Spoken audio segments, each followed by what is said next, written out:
क्या आपने कभी सच्ची भक्ति की शक्ति देखी है? क्या आपने महसूस किया है कि जब सब साथ छोड़ देते हैं, तब भी कोई है जो आपका हाथ थामे रहता है? ये कहानी है एक ऐसे कृष्ण भक्त की जिसने भगवान से कभी कुछ मांगा नहीं, फिर भी उसे सब कुछ मिल गया। ये कहानी है विश्वास की, समर्पण की और उस चमत्कार की जो केवल सच्चे प्रेम से जन्म लेता है। अगर आपके दिल में भी कृष्ण के लिए प्रेम है, तो वीडियो को अंत तक जरूर देखिए, क्योंकि शायद ये कहानी आपके जीवन को बदल दे। वृंदावन के पास एक छोटा सा गांव था। वहां एक गरीब ब्राह्मण रहता था। नाम था माधव। माधव बहुत गरीब था। घर में खाने के लिए कभी कभी ही अन्न होता था, लेकिन उसके चेहरे पर हमेशा मुस्कान रहती थी। सुबह होते ही वो उठता, नदी में स्नान करता और फिर बैठ जाता कृष्ण नाम जपने। लोग उसका मजाक उड़ाते थे, कहते थे, कृष्ण भजन से पेट नहीं भरता।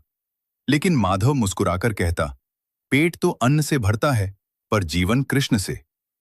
एक दिन गांव में भयंकर अकाल पड़ा। बारिश बंद हो गई, खेती सूख गई। लोग मंदिर जाना छोड़कर धन बचाने में लग गए। लेकिन माधव और ज्यादा भक्ति करने लगा। उसने कहा, जब संकट बड़ा हो तो भक्ति और बड़ी होनी चाहिए। घर में आखिरी मुट्ठी चावल बची थी। पत्नी ने कहा, इसे संभाल कर रखो, कल बच्चों को क्या खिलाओगे? माधव मुस्कुराया और वह चावल मंदिर में चढ़ा आया। रात को घर में खाने को कुछ नहीं था। बच्चे भूखे सो गए। पत्नी रोने लगी, कृष्ण तुम्हारी सुनते क्यों नहीं? माधव ने आंखें बंद कर ली और कहा, वह मेरी परीक्षा ले रहे हैं और मैं उन्हें निराश नहीं करूंगा। उसी रात दरवाजे पर दस्तक हुई। दरवाजा खोला तो एक छोटा सा बालक खड़ा था, हाथ में भोजन की टोकरी। वह मुस्कुराकर बोला, मां ने भेजा है। पत्नी ने पूछा, कौन मां? बालक बस मुस्कुराया और चला गया। टोकरी में इतना भोजन था कि कई दिन तक चलता। माधव समझ गया, आज स्वयं कृष्ण आए थे। लेकिन असली परीक्षा अभी बाकी थी। अकाल और बढ़ गया। गांव के लोग माधव के पास आने लगे। उन्होंने पूछा, तुम्हारे घर में भोजन कैसे आ जाता है? माधव ने कहा, जहां विश्वास होता है वहां व्यवस्था खुद चलकर आती है। लोगों ने उसका मजाक उड़ाया, कुछ ने उसे पागल कहा। एक दिन गांव के मुखिया ने चुनौती दी, अगर तुम्हारे कृष्ण सच में हैं, तो कल पूरे गांव के लिए भोजन की व्यवस्था करो। माधव शांत रहा। उसने कहा, मैं कुछ नहीं करूंगा, वह करेंगे।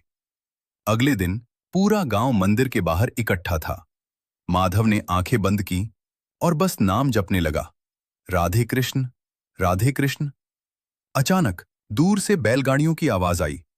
राजा के सैनिक आए। उन्होंने कहा, राजा ने अकाल से पीड़ित गांवों के लिए अन्न भेजा है। गांव वाले हैरान रह गए। मुखिया ने पूछा, यह कैसे हुआ? माधव मुस्कुराया, जब दिल सच्चा हो तो भगवान किसी भी रूप में आ सकते हैं। उस दिन के बाद पूरा गांव कृष्ण भक्ति में डूब गया। माधव ने कभी धन नहीं मांगा, कभी प्रसिद्धि नहीं मांगी।